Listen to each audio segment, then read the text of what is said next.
Bienvenidas donde sea que nos estén escuchando y cuando sea que nos estén escuchando. Esto es Chicas Pasadas y el día de hoy tenemos una invitada muy especial, Chio. Ella tiene experiencia que conecta muy bien con la chica pasada de la que vamos a hablar el día de hoy. Entonces me gustaría que nos cuentes primero que nada por qué te interesó participar en el episodio de hoy, pues un poquito acerca de tu experiencia, de tus intereses, para que podamos conectarlo así también con el episodio. Pues muchas gracias, Vero, y a todas las personas que nos escuchan, como tú dices, donde sea que nos escuchan. Bueno, para mí es un gusto estar aquí. La verdad es que siempre me gusta apoyar a otras chicas emprendedoras como tú y bueno, con la referencia de un amigo en común, pues qué más. Me encanta hablar sobre las mujeres y el liderazgo de las mujeres. Ha sido un área en la que yo me he desempeñado, impulsando los derechos políticos electorales de las mujeres en instituciones electorales y también en organizaciones internacionales. Y bueno, soy feminista y cualquier ámbito que sea apoyar el avance de nuestros derechos, pues yo estoy.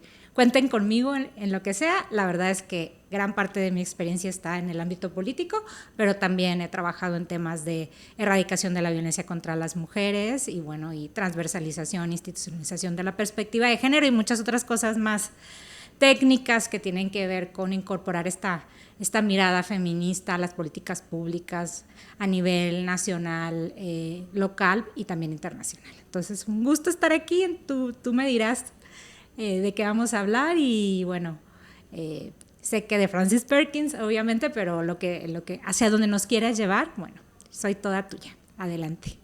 Gracias, Chio, por venir.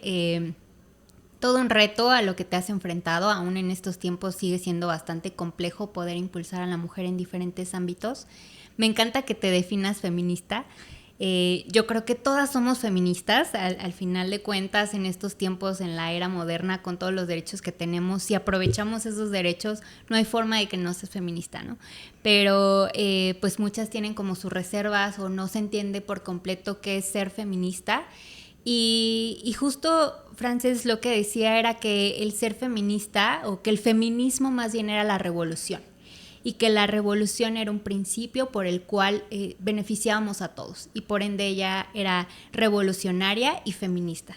Entonces, por eso me encantó tu perfil cuando me hablaron de ti, de tu experiencia, de lo que te gusta, porque creía que conectaban tus ideas con Frances y que te iba a gustar escuchar pues todo lo que hizo, todo lo que implementó, cómo impulsó los derechos de la mujer, pero también en general de poblaciones vulnerables, ¿no? De los niños, de personas con bajos recursos. Uh-huh. Y pues ella, a pesar de haber nacido en unas condiciones pues bastante favorables económicamente hablando, privilegiadas, por así decirlo, era muy consciente de cómo el sistema no apoyaba a ciertas pues personas con ciertas características como género, edad y situación socioeconómica, y que ella se tomaba muy en serio su participación social para mejorar esa situación. Entonces, vamos a comenzar por su historia. Ella nació en 1880, aunque algunos lugares dicen que 1882, pero eso en realidad fue ya después que se empezó a quitar los años. Pero bueno, nace en Boston, y en ese momento en Boston se estaba dando una situación muy especial porque empiezan a migrar muchas personas a las grandes ciudades y empieza a haber toda esta dificultad en cuanto a higiene, mucha gente en la calle, mucho tema de pues dificultades como alcoholismo, mucha pobreza extrema, porque obviamente las ciudades no tenían la capacidad de sostener viviendas dignas para tantas personas, ¿no? Además de que pues los trabajos a los que se incorporaban estas personas que venían del campo, pero ya en la industria, pues eran en ciertas condiciones inhumanas. Entonces, pues la población en las ciudades empieza a enfrentar diferentes situaciones muy complejas, y esto pues le tocó presenciarlo a Frances desde muy chiquita. Su familia pues era bien acomodada, la familia de su papá tenía fábricas de ladrillos, después él tuvo un negocio que era como el Blockbuster de libros. Entonces, pues para la época era un buen negocio y esto hizo que ella fuera obviamente muy culta y que su familia tuviera como buenas condiciones. Eran también muy religiosos, eran cercanos a la comunidad, buscaban ayudarlos de diferentes formas, pero sí tenían como este prejuicio, ¿no? De si te va mal es porque no estás con Dios, porque no haces las cosas bien, porque tienes malos hábitos, porque gastas tu tiempo en cosas que no son productivas, en lugar de darlo a Dios o a tu familia. Entonces, ella se da cuenta a muy temprana edad de que no es así, que en realidad, pues la gente trabajadora pues se esforzaba incluso más que su familia y que otras familias privilegiadas y aún así no lograban salir de esa situación, ¿no? Entonces empieza a percatarse desde muy pequeña que las situaciones no eran así porque la gente quisiera vivir así, sino porque el sistema no les ayudaba. Entonces, bueno, pues ella obviamente estudió normalmente en una escuela de mujeres, pues con formación en diferentes áreas de la ciencia, literatura, etcétera, y llegó a cierta edad en la cual, gracias a la influencia de uno de sus profesores, conoció esta parte de trabajo social. Entonces los llevaron de visita a unas fábricas y se dio cuenta que ahí trabajaban menores, se dio cuenta de que no había condiciones, por ejemplo, para ir al baño, eran uno para muchísimas personas, sin lugar para lavarse, y todo esto le transformó la vida, porque aunque yo era consciente de esta desigualdad social y sí se cuestionaba el por qué las cosas son como son, ahí se dio cuenta de una realidad pues muy extrema que a ella nunca le había tocado vivir en carne propia. Entonces de ahí surge su interés por trabajar con la comunidad y por hacer algo para cambiarlo. Después le toca presenciar un discurso de la Liga de Consumidores donde hablaban justamente de cómo no era ético el hecho de que tú compraras un producto que había sido producido en esas condiciones, ¿no? Entonces, como tú también estabas como consumidor contribuyendo a la desigualdad social y contribuyendo al problema. Entonces esto le llamó muchísimo la atención, pero ahí quedó. Esto es relevante para más adelante en su vida porque vuelve a conectar con esta liga de consumidores ya cuando era una profesional con más experiencia en trabajo social, pero bueno, ahí le impactó mucho escuchar que ya era algo que estaban pues ciertas personas considerando y abordando. Pues empieza a trabajar en una asociación que lo que hacía era que juntaba el dinero de la gente rica, o más bien la gente rica decía, bueno, vamos a ayudar a los pobres, ¿no? Vamos a darles ese pan, esas migajas que necesitan. Porque realmente de raíz no solucionaba nada, ¿no? Pero era, bueno, les adecuamos un parque, les damos un lugar para que los niños estén sanos y cuidados mientras sus papás trabajan y cosas así, ¿no? Entonces ella empieza a trabajar ahí y empieza a ayudar a las familias, a conectar con ellos, a enterarse de que pues sus empleadores no les pagaban en tiempo, había ciertos temas de acoso, ciertos temas de violencia, y ella empieza a intervenir, o sea, a favor de estas familias, ¿no? Entonces iban y le contaban lo que pasaba y ella iba y levantaba la voz. Entonces, a pesar de ser mujer y a pesar de ser muy joven, porque para este momento ella tenía entre 20 y 22 años, tenía esa posibilidad de levantar la voz y de hacerse escuchar. Y esto era algo que a lo largo de su vida le caracteriza y es muy curioso porque dicen que era una mujercita así muy chiquita, toda menudita, pues de clase alta, ¿no? Que no pensarías que podría transformar así todo un país, porque en realidad transformó un país.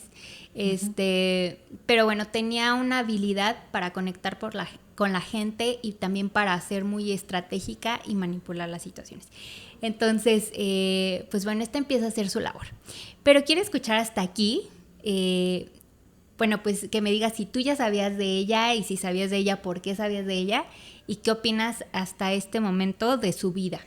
Sí, pues la verdad que no, fue un placer, la verdad, una buena sorpresa conocer a Frances Perkins,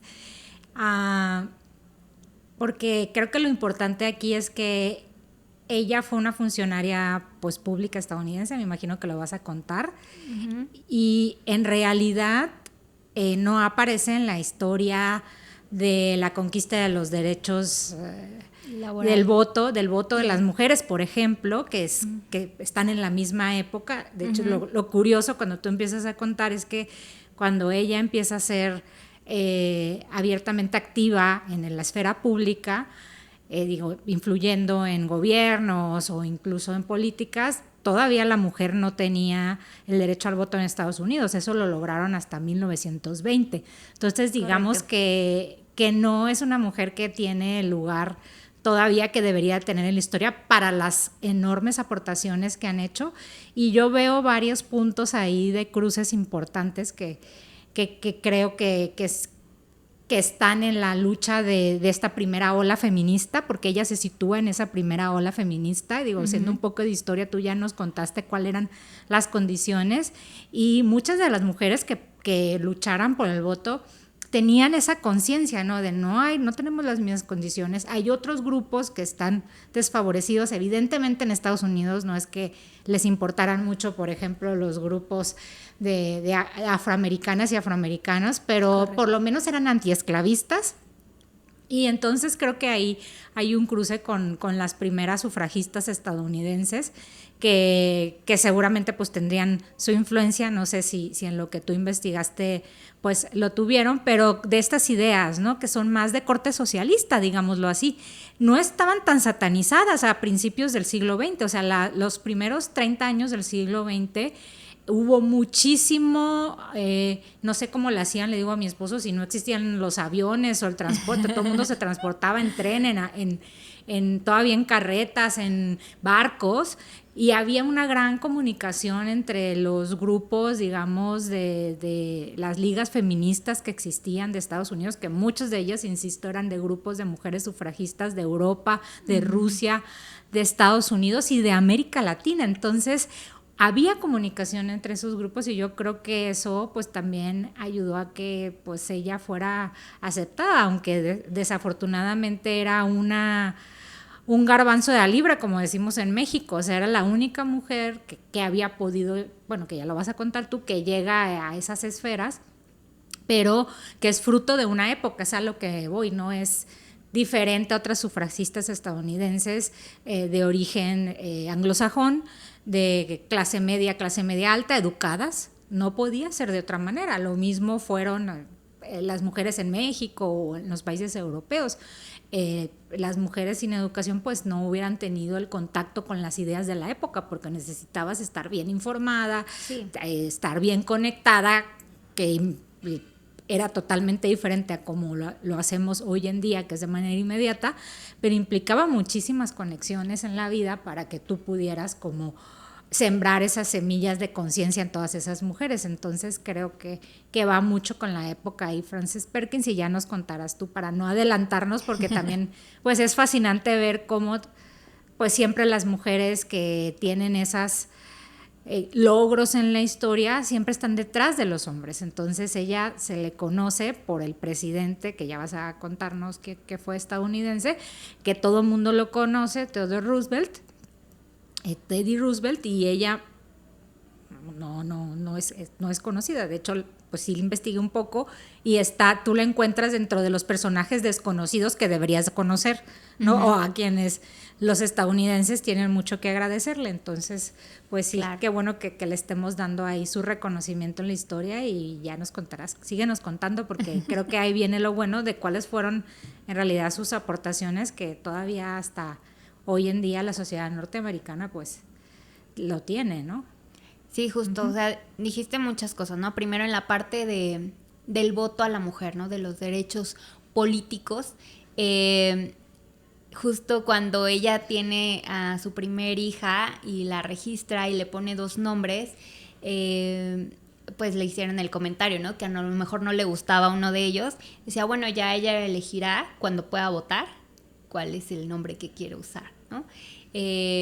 Y sí, entonces ella es la representación de una mujer independiente, como tú dices, por el privilegio, pues también tuvo la capacidad de conectarse, de educarse, que no estaba a la disposición de todas las mujeres, porque no nos podemos ni siquiera dimensionar cómo eran las cosas en ese tiempo y cómo era no poderte enterar de lo que está ocurriendo en el mundo, ¿no? Y ella, uno de sus factores clave para el éxito era que tenía una gran capacidad de almacenar información y aparte tuvo mucha experiencia laboral, y entonces era esa persona clave con la cual todos se acercaban para consultarles cosas. Entonces, pues no había internet, entonces se volvía muy relevante una persona que sí tenía esas conexiones, que sí tenía esa información, porque era tu fuente, no era tu Google. Entonces, bueno, pues después de que tiene esta primera experiencia en labor social, que era obviamente voluntaria, se mueve a Filadelfia y ahí ella tiene la oportunidad de tener un trabajo mucho más relevante, que fue la investigación de unos casos que había de mujeres que se traían de Europa y que de repente desaparecían, ¿no?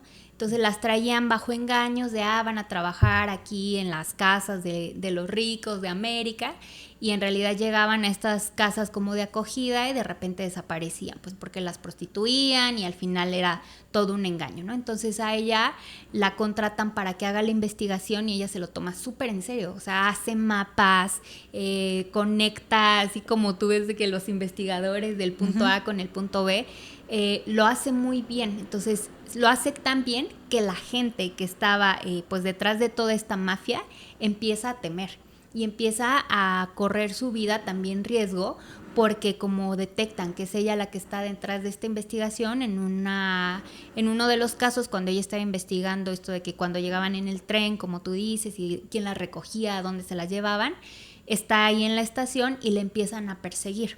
Entonces ella reconoce a los tipos que le estaban siguiendo y empieza a gritar sus nombres, y así es como los otros se asustan y se van.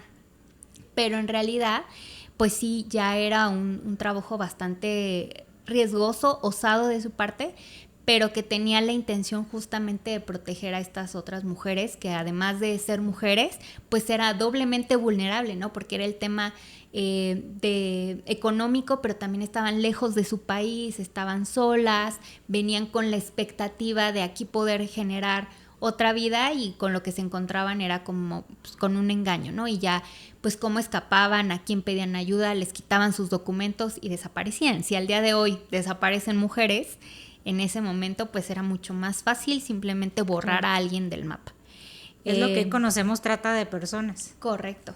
Y bueno, no sé si sabes que la trata de personas antes se le llamaba trata de blancas, precisamente porque solo se reconocía la parte de la sustracción con engaños, obviamente que constituye el delito de la trata de personas hoy en día, pero a las mujeres blancas, ¿no? Ellas sí tenían muchos seguramente vulneraciones, ¿no? Incluyendo que no sabían inglés, quizás muchas de ellas venían de países de Europa del Este o de Italia o de otros que no hablan inglés, pero bueno, eran blancas, ¿no? Okay. Si eran europeas, pues eran blancas. Entonces estaban todas las demás mujeres que también eran traficadas, como las afrodescendientes, que también pues seguramente vivieron las peores condiciones o tuvieron las peores condiciones, pero bueno, por eso se le llama trata de blancas, ¿no? Ya desapareció ese mal término porque pues desconoces a todo el resto de mujeres racializadas que son víctimas de trata. Entonces, mira, la verdad es que nunca me había cuestionado de dónde venía y lo he usado 1000 veces mal, pero pues sí, hace sentido y conecta con estas situaciones que seguramente se dieron en un principio, ¿no? Ahorita claro. Pues ya hay trata de, desgraciadamente, pues de todas las personas somos susceptibles a poder pasar por eso. Entonces después de esa experiencia que tuvo pues riesgosa, pero también que la formó, porque te digo, hizo un análisis muy profundo de lo que estaba ocurriendo, se traslada a Nueva York y ahí empieza a formarse en la parte de filantropología, pero también hace toda una investigación de cómo la nutrición impacta en el desarrollo general de los niños. A la par, pues se empieza a conectar con la Liga de Consumidores Y después de eso es que tiene ya su trabajo formal en investigación pues industrial. Entonces lo que a ella le tocaba hacer era visitar todas las fábricas, identificar cuáles eran los factores de riesgo, que si no había un barandal, que pues la gente no podía recoger su cabello y entonces pues todo se iba y eso causaba pues falta de higiene, pero también luego accidentes. Y entonces empieza a darse cuenta que la forma en la cual puede generar un cambio es en que a los ricos dueños de esas fábricas pues los hicieran conscientes de que esas malas prácticas detonaban o el resultado era que el producto que ellos vendían no era de calidad, ¿no? Entonces, al final a ellos no les importaba la gente, no les importaba que no tuvieran un baño, no les importaba que se cortaron un brazo en los procesos industriales, pero sí les importaba que entonces esa sangre, si manchaba el producto y ese producto ya no se podía vender, o entonces ese producto generaba daño y por eso la gente ya no los compraba, pues ya iban a perder dinero, ¿no? Entonces empieza a dar unos tours por las fábricas para señalar todas estas situaciones que podían causar que sus productos no fueran buenos. Entonces, pues la gente se empieza a mover por ahí, ¿no? Porque es como, yo compro esos chocolates para mí, para mi esposa y están en estas condiciones, no, pues sí pónganles un lugar para que se laven las manos. O no, sí denles red para que se agarren el cabello. Entonces, pues ella empieza a lograr mejoras a través de esta forma de convencimiento, que te digo como que un poco manipuladora, si lo quieres ver así, estratégica, porque sabía cómo convencer a la gente. Uh-huh. Ella se especializa en todo lo que es prevención de incendios, porque se empezaron a dar algunos incendios en otras fábricas de otras ciudades, y entonces dijeron, pues falta poco para que aquí también ocurra, ¿no? Y justamente cuando ella estaba en esa investigación, ocurre un gran incendio en una fábrica muy famosa, y ella sabía que no había forma de que las mujeres escaparan de ahí. Entonces las chicas se aventaron, porque pues había una sola escalera, la otra estaba obstruida, entonces ella se da cuenta de que ya no solo basta con agitar, ya no solo basta con hacer ver que esas cosas están mal y señalar, ya necesita meterse en la legislación. Claro. Entonces, poco a poco ella, con esta experiencia, empieza a conectar con figuras que ya estaban en el poder, que ya estaban como en estas asociaciones de trabajadores, uh-huh. Porque como te decía, pues en ese momento no había internet, entonces ella, que tenía todo ese conocimiento y experiencia, empieza a ser este consultor para particulares y para el gobierno de temas de seguridad en el trabajo. Oye, perdón que te interrumpa, cuando leí esto, lo que ella hizo, lo que ya no leí es si fue como alrededor, si fue este gran incendio que se dice que ocurrió un 8 de marzo donde murieron mujeres en Nueva York. No sé si es el mismo, pero bueno, solo quería como traer a colación de lo importante que es que haya generado esos cambios ella en Estados Unidos. Digo, que bueno que se hayan detenido esos incendios, pero en México, bueno, no, tenemos casos horribles de mujeres que murieron. No sé si supiste, creo que fue en 2009 o 2010. Yo soy de Sinaloa y una empresa muy famosa, ¿se pueden decir nombres de la empresa? Quemar. ¿No? Bueno, sí, de Coppel. Coppel dejó encerradas a 10 mujeres que no pudieron salir cuando se suscitó un incendio en una tienda, porque las encerraban, les parecía muy bueno encerrarlas mientras hacían el inventario. Claro. Entonces, definitivamente que siempre las mujeres estamos como en una mayor situación de vulnerabilidad. Me imagino que eso también lo vio y pues ha de haber choqueado de alguna manera a Frances Perkins, pero bueno, ¿qué diría de que una empresa tan grande como Coppel, que es transnacional además, o sea, en pleno siglo XXI, 100 años después, hayan muerto, sigan pasando mujeres encerradas por no poder salir, ¿no? Y horrible, ¿no? Hasta hubieron videos que ellas mismas mandaron. O sea, fue un caso que hasta la fecha a mí me resuena mucho y me impacta mucho, ¿no? Sí, perturbador el cómo pues todavía siguen estando las personas en condiciones pues riesgosas, ¿no? Por a veces falta de visión de los dueños, o por falta de poner como las medidas de prevención, porque no está muy costoso, o ni siquiera se informan de cuáles son las condiciones, las medidas preventivas. Uh-huh. Entonces es todo un tema. Ella, como dices, fue un parteaguas para las mujeres, fue un parteaguas para temas laborales, por eso deberíamos de reconocerla, y no solo en Estados Unidos, sino es algo que permeó en el mundo. Pero siguen ocurriendo muchas cosas y se sigue tomando a veces sin seriedad estas situaciones de cómo no brindamos las condiciones humanas, sí, claro, para los trabajadores, ¿no? Uh-huh. O sea, a mí me parece increíble que todavía haya estos trabajos de no te puedes sentar, debes de estar en un lugar encerrado por muchas horas, sin iluminación correcta, dañándote la vista. O sea, hay muchas cosas todavía que hacer. Ella pues empezó en un contexto súper adverso, como tú dices, antes de que siquiera las mujeres votaran. Ella empezó a trabajar para el gobierno, empezó a ser escuchada, pero pues fue solo el inicio. Y bueno, pues después de que se da esta situación y empieza a pensar en poder implementar cosas que lleguen a tocar la legislación, conecta con Franklin Roosevelt y empiezan a coincidir en ciertos foros, ¿no? Entonces él ya la traía en el radar, y cuando gana la elección en 1933 empieza a recibir muchas cartas de que debería seleccionarla a ella como parte de su gabinete, como secretaria del trabajo. Entonces muchas personas le escribieron, pero también a ella la instigaron a que también se pusiera en contacto y solicitara esa posición. Ella no la tenía nada fácil, no hemos hablado de su vida personal, pero pues se casó, tuvo una hija después de muchos pues, abortos, tuvo un hijo muerto, y su esposo tenía trastorno bipolar. Bueno, aparentemente, porque en realidad hasta 1980 se pudo diagnosticar el trastorno bipolar, o ya se tuvo como tal el nombre del diagnóstico, ¿no? Pero se cree que eso tenía. Entonces entraba y salía de clínicas porque ese era pues como el único tratamiento en ese tiempo. Entonces pues su hija estaba sola, entonces tenía una vida personal bastante compleja.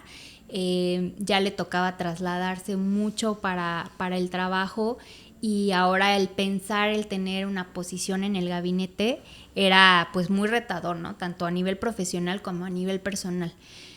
Pero pues ella era consciente de que si alguien podía hacer esa chamba era ella. Uh-huh. Y que tenía este deber social, moral, con todo un país. Entonces claro, pues decide tomar la iniciativa, también le escribe, y ya él la cita, le da la posición, y estuvo en esa posición desde 1933 hasta 1945.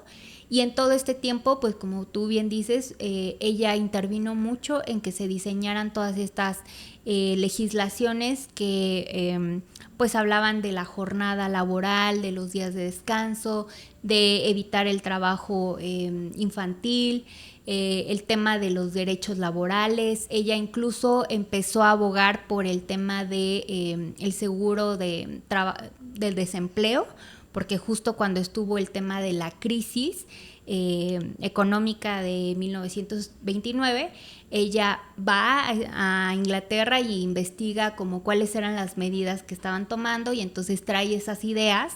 Entonces ella, pues el tema del seguro pues social, médico para los colaboradores, el tema del seguro de desempleo, entonces todo eso son aportaciones que ella tuvo. Entonces pensemos que de esto hace un siglo, y ella fue quien lo empezó a impulsar, uh-huh, y quien logró que se legislaran muchas cosas y se creara lo que se llamó el nuevo trato de New Deal, en el cual pues se plasmaron todas estas iniciativas para impulsar la economía, porque también pensemos que estábamos en un periodo de posguerra, sí, o bueno, una parte de la guerra, y además de esto, pues impulsar la economía y proteger a los colaboradores y tener este estado de bienestar. Entonces su aportación no es nada pequeña. No. Ella misma representaba el feminismo con su actuar incluso privado. Ella nunca renunció a su apellido. Esto dicen que es porque no quería avergonzar a su esposo con su actividad política, pero en realidad es porque ella era toda una marca. Muchas veces intentó dejar de trabajar, pero el trabajo era lo que a ella le llenaba, lo que le daba autoestima, lo que le daba valor como ser humano. Se sentía muy orgullosa de la contribución que daba a la sociedad. Entonces, nunca renunció como tal al trabajo, tuvo como diferentes roles. En algún momento también contribuyó a que existieran estancias infantiles, cuando ella justo empezó a sensibilizarse en esos temas cuando tuvo a su primera hija. Y cuando fue el tema de la Segunda Guerra Mundial, en la Primera Guerra Mundial tuvo un rol también muy importante para dar seguimiento a ciertos programas que permitieran que se sostuviera la economía en Estados Unidos mientras pues estaba la participación en la guerra, ¿no? Entonces una de las cosas que hizo fue el cómo incorporar a las mujeres al mercado laboral cuando todos los hombres pues se habían ido, ¿no? Porque en realidad ya había mujeres trabajando, pero no de clase media. Entonces, claro. Y no en ciertos roles. Entonces empezaron a ver mujeres manejando ambulancias, cargando bultos, cosas que antes no hacían. A lo mejor ya estaban con el trabajo doméstico y a lo mejor en fábricas, pero no con esos roles que normalmente hacían los hombres. Entonces ella impulsó muchos programas para poder lograr esta pues adaptación de la sociedad para estas necesidades ante la guerra. Oye, y ahí, perdón que te interrumpa, que es muy interesante como, volviendo a la primera ola feminista y de algunas de las reflexiones que se han hecho después, evidentemente volvemos a lo mismo, que estas primeras feministas pues eran mujeres blancas, educadas, liberales, muchas de ellas, y es que ignoran una parte precisamente por su origen de clase, tienen esa parte sesgada exactamente de lo que vivía cierto grupo de mujeres, pero muchas mujeres afroamericanas pues ya trabajaban, ¿no? En sí, claro. Digamos que la experiencia del trabajo y de también las aportaciones que ellas hacían a la economía pues estaban invisibilizadas, y eso de alguna manera las separa de las mujeres blancas. Son las mujeres blancas las que no pueden acceder a los puestos de trabajo. Durante la guerra, evidentemente, cuando se van los hombres pueden hacerlo, pero ya había mujeres, ¿no? Lo que pasa es que no eran blancas, y por eso pareciera que las mujeres antes no trabajábamos, ¿no? Pues si lo trasladas a México, pues sería igual, ¿no? O sea, también igual las mujeres blancas o de cierta clase social pues igual no trabajaban, pero había un montón de otros grupos indígenas o mestizos de clase baja que sí lo hacían, mestizas de clase baja que sí lo hacían, y los derechos laborales fueron de los primeros que se exigieron.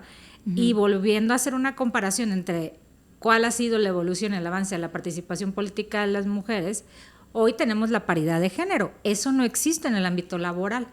No sé si sepas, pero bueno, aquí en 2019 hubo una reforma laboral que incluyó algunos temas que tienen que ver con violencia, con acoso laboral, apenas en 2019. Y ya existía la Ley General de Acceso a una Vida Libre de Violencia, pero en el ámbito laboral es un ámbito poco conquistado por las mujeres, porque recordemos que el otro gran actor, además de las personas que son dueñas de una empresa, o sea, él o la patrona, están también los sindicatos y los trabajadores, y los sindicatos son espacios sumamente masculinizados. Entonces las mujeres no participamos en el ámbito laboral de manera paritaria, o sea, ni siquiera en términos de participación económica. Todavía hay una gran brecha de género que nos separa en términos de participar, solo tener un trabajo, más si le sumas el tener igualdad en el acceso, digamos, a un salario igual por un trabajo igual. También hay un sesgo importante ahí, aproximadamente 30% de diferencia con los hombres, de que no recibimos la misma paga. Entonces, a pesar de que esas exigencias estuvieron en esa gran primera ola, no lo hemos logrado, porque mucho se enfocó en la participación política, y entonces dejas a otros actores que hagan lo que sea, y pues no quieren cambiar, evidentemente, pues mejorar las condiciones de las empresas para que de verdad haya una participación o que las mujeres tengan puestos de liderazgo. No gusta tampoco en las empresas es que haya muchas empresas que promuevan eso, ¿no? abortos. Sí, claro. Ya, perdón Sí. por el paréntesis, pero prefiero para ir como nutriendo, ¿no? Porque ella está muy en Estados Unidos, pero eso también tuvo un impacto, ¿no? O tiene un impacto en otras latitudes y pues aquí en México también. Y sigue ocurriendo, ¿no? Que eso es lo más triste, que no es una lucha terminada, y por eso cuando cuestionan de, bueno, ¿qué está haciendo el feminismo en estos tiempos? ¿Solo quieren abortar? Hay muchas cosas que todavía se necesitan trabajar. Se necesita entender un poco más el alcance que tiene el feminismo y lo que le debemos. Pero como bien dices, todavía nos encontramos en una situación en la que hay ciertas posiciones a las que no se pueden acceder, hay ciertas condiciones de acoso que muchas mujeres seguimos viviendo en estos tiempos. Entonces, hay todavía un camino que recorrer, y hay muchas mujeres así como ella que siguen contribuyendo a que logremos esa paridad y que logremos una verdadera equidad en este mundo, porque todavía hay mucho que trabajar.